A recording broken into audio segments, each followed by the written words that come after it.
Welcome back, everyone. Our next speakers almost need no introduction. Since first appearing at the Congress, oh gosh, I guess going back almost 2 decades now, we kind of introduced Jaime to the North American UFO community, and now worldwide is where he's gone.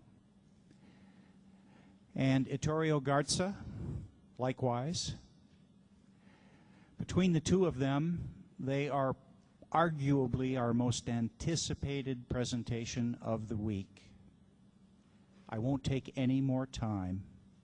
Jaime Maussan and Ettore Garza.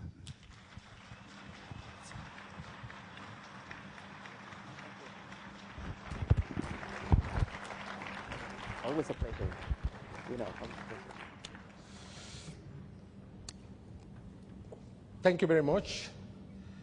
We're going to have a presentation around the most recent sightings.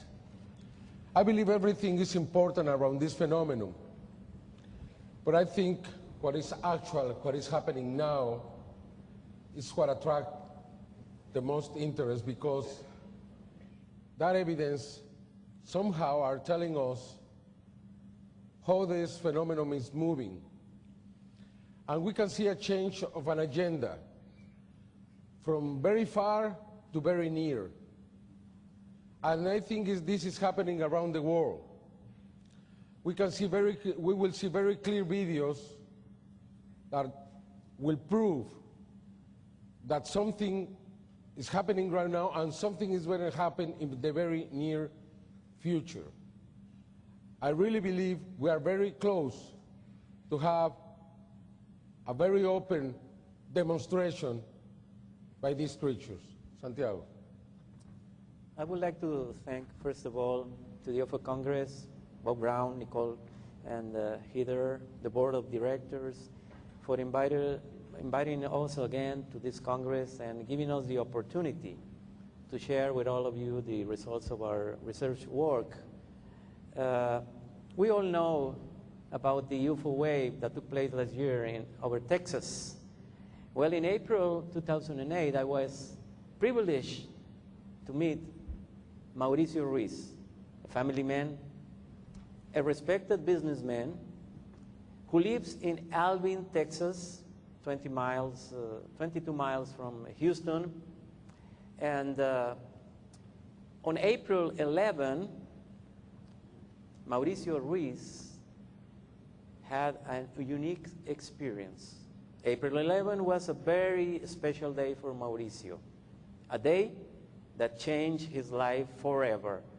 That morning, Mauricio was in the garden of his home when suddenly he had an impressive close encounter with a huge UFO craft. So we would like to introduce you, Mauricio Ruiz, and to present to you our whole investigation on his exceptional case. And also our investigations of UFOs in space, 2 NASA missions from last year and 1 Russian mission, including 3 incidents with images that speak for themselves.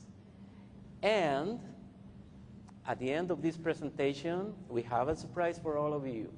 So we would like to ask you to remain in your seats, and I promise you will be surprised. So, dear friends, thank you for coming and enjoy this presentation.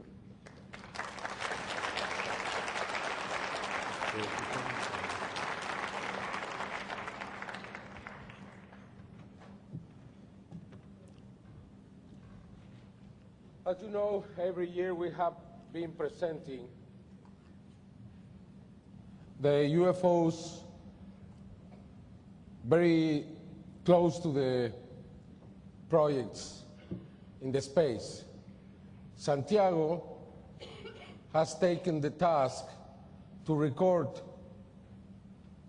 the full missions in the space, because we believe after September 19th, 2006, that a new era in the space started regarding the presence of these beings. What I mean with this, as you know,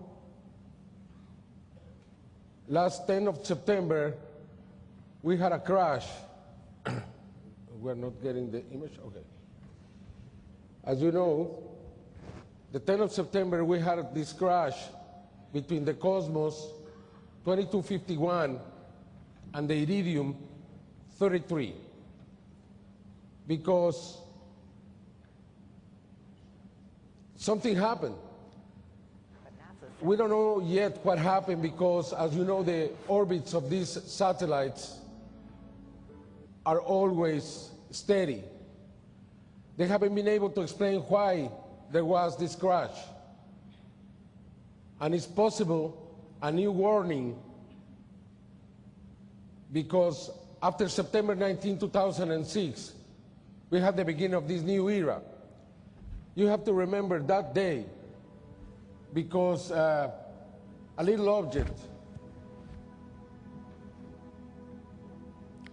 stopped the Atlantis from coming back. This object was there for something from 8 hours to 11 hours, blocking the Atlantis from coming back. That had to be a warning. That was not accidental.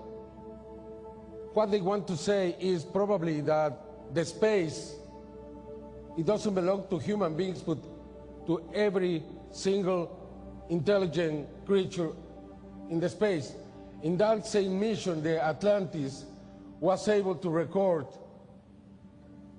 this light that came from very far to very near, stayed there for a few minutes, and then left. It happened again on the next mission, STS-116. On December of that year, when 2 new warnings happened, when these objects got very close to the Discovery and the International Space Station. How can we interpret this? And now we have this crash between 2 satellites, an impossible crash. The space trash that is in the space is not floating anywhere. It is controlled. They know exactly where every single one of these crafts or remainings of old missions are. It means that was not accidental. How can we know this is truth? Well, let's watch. Let's see, because I believe this is not going to be the last time we see something like that. In October 2007, the whole mission was observed. This is just very few videos. We have presented this in the past, but we want to prove that we are being watched in the space. The Discovery landing, a UFO got very close to it.